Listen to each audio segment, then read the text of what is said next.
Ladies and gentlemen, children of the interwebs, Sebastian Envy, strong style nerd, strong style cinephile, and of course reigning, defending MPX prospect champion and one half of the CWF tag team champions. And while I could go on and on about that, of course, we're here to talk about Batwoman and on the rabbit hole tonight to let us for a scant few minutes. Now, the episode opens with a narration, unfortunately. Like I said, I get that she's writing to Bruce Wayne, but I still hope they ditch that gimmick sooner rather than later. But in the letter, Kate talks about how no one found Beth in the days after the car accident. Kate realizes that Jacob won't believe that Alice is Beth, but she's going to make him learn the truth either way. Now, back at Crow HQ, the Crow's Nest, Jacob addresses Sophie and the Crow agents, hyping them up for their hunt for Alice. Meanwhile, Kate runs into a gang of Alice's thugs and finds out the hard way that her suit is bulletproof. Cool. Now on the radio, longtime political talk show host Rachel Maddow is lending her voice to the role of Vesper Fairchild, a talk radio host. Big stretch. She wonders whether or not the Bat is actually back in Gotham. Now, Kate has breakfast with the family 2.0 and mentions that Alice is in fact Beth. Of course, no one believes her. And while that's going on, Alice is holding a family hostage. She rants about Jacob giving up on her and Gotham before the family is killed. Of course, the knife that Kate recovered in the first episode is the key to her case that Alice and Beth are the same person. Now, she takes it to Sophie, who asks her if she's the one in the suit that rescued her. Kate denies this and changes the subject to the knife, asking Sophie to have the DNA tested for a match. Sophie refuses, and they're interrupted by Alice's gang, who they manage to fight off, and Kate is later chastised by her father for continuing her rogue investigation. He also announces that the GCPD has given the okay to shoot Alice on sight.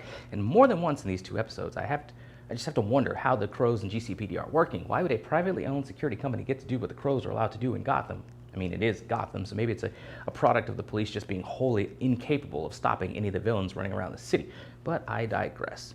Kate visits Mary at her underground hospital, and I'm sure Mary will eventually figure out or be straight up told that Kate is Batwoman. I figure Kate will get shot and Luke takes her to Mary, a la when Oliver was shot and Felicity found out that he was the Hood. Mary's treating one of the injured thugs from the other night, and Kate lets him go, giving him a code word to give to Alice. Kate asks Sophie to buy her some time with the Crows to meet with Alice, but Sophie dimes her out anyway after the Crows find the bodies of the murdered people at the home where the Kane family used to live. The sisters, in fact, meet. Though Alice plays games as to whether or not she is indeed Beth, she feels betrayed at her family moving on, though Kate maintains that she never did. She never stopped looking, and it's true. Looking at the flashbacks, it was Jacob who wanted to move on, while Kate stood firm in her defiance, even in the face of skull fragments and DNA being discovered. Alice cuts her hand to give Kate DNA to test, but the Crows make it to the scene, apprehend Alice after Kate pleads with her father not to shoot her. Now, before she's carted off, Alice lays down a threat against Mary, sending Kate speeding to the illegal clinic, getting there just in time to prevent one of the henchmen from hurting Mary. And Kate is racing back out of there to save Alice, whose transport vehicle was attacked, sending her into the water in the back of that vehicle. Now, Kate pulls her out and gives her a rebreather, and the two are scattered when a stray bullet causes the transport truck to explode. And Kate was laid out unconscious as cops and dogs were, closing in on her, but intervention by Luke Fox helped her get away. Kate visits her stepsister the next day, and Mary is definitely suffering behind the attack. She tells Kate to tell Alice that she's not a threat to her. Now, Kate beefs with Sophie about selling her out and asks her if she's indeed happy in her marriage. Sophie tells Kate just to move on. Kate moves on to interrogating one of Alice's thugs and finding some rather morbid gifts from Alice on her motorcycle.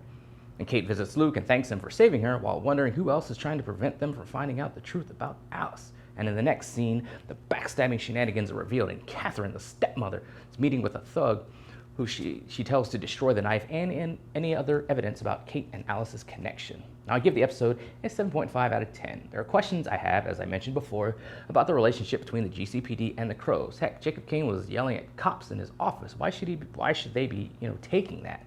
A real clarification needs to be made, I think. And I like Mary. Not sure I buy her as a doctor, but I like her character and her efforts to try and be a sister to Kate. Now, what happened to Beth and the mother those 15 years ago, Kate had nothing to do with. All she's trying to do is make this blended family thing work and be a sister to Kate. Though she clearly feels now that Kate doesn't want her sisterly love, that feeling is only amplified by the fact that Kate is so sure that Beth is Alice, Alice is a killer, and yet Kate is still determined to recover her. Quite an emotional kick in the nuggets for Mary. Now, Kate and Luke's relationship took a step forward, with Kate talking at first, in the beginning, about how useless Luke has been, and Luke basically telling her to stop playing pretend in very serious gear and equipment. But it's due to Luke that she was not caught, and while Kate is a loner, I think this event will get her to open up a bit more and further the building up of Team Batwoman.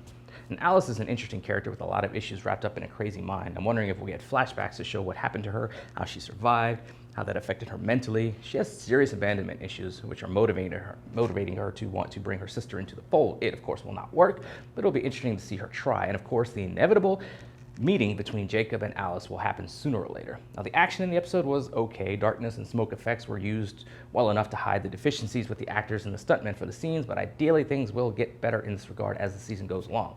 Now, a buddy of mine asked me if he should jump on board Batwoman. I say, give it a go. Give it at least a handful of episodes. I say 5 or 6, a quarter of the season. Pilots are an entirely different beast from the regular series episodes, and shows often change lots of things from the pilot, and I think Batwoman will be no different. It will take them a bit to hit their stride, and they should be given a chance to do so. If things are bad after that first quarter, well, you can safely say you gave them a shot. I mean, outside of that, I think it was good. Good episode, good second episode. Raised some questions. Of course, we get the typical, family member being evil kind of thing, which CW shows have done before. We've seen it with Arrow, which, execs have said, hey, we want to make Batwoman like the first season of Arrow. So hopefully they don't stick too close to that and really start aping stuff from Arrow.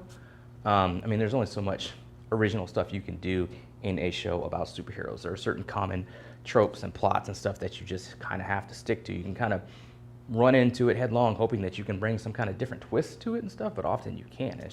It's formulas, and you just got to rock the formulas and try to get the most originality you can out of the formulas that you can. So we'll see how it goes. Like I said, give it a quarter. I'm going to watch the whole thing just to bring in reviews and talkbacks to my channel and stuff, but any self-serving, any John Q TV viewer, just give it a quarter of the season to see if it picks up. If it doesn't for you, then like I said, you gave it a shot. Those are some of my thoughts on it. What do you guys out there think? Let me know in the comments below. Follow me on social media.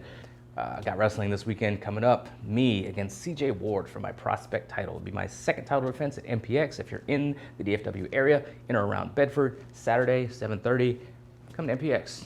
Check us out. Check me out. Going places, kicking faces, doing what I do, and doing it so well. Just doing my thing. Doing what champions do.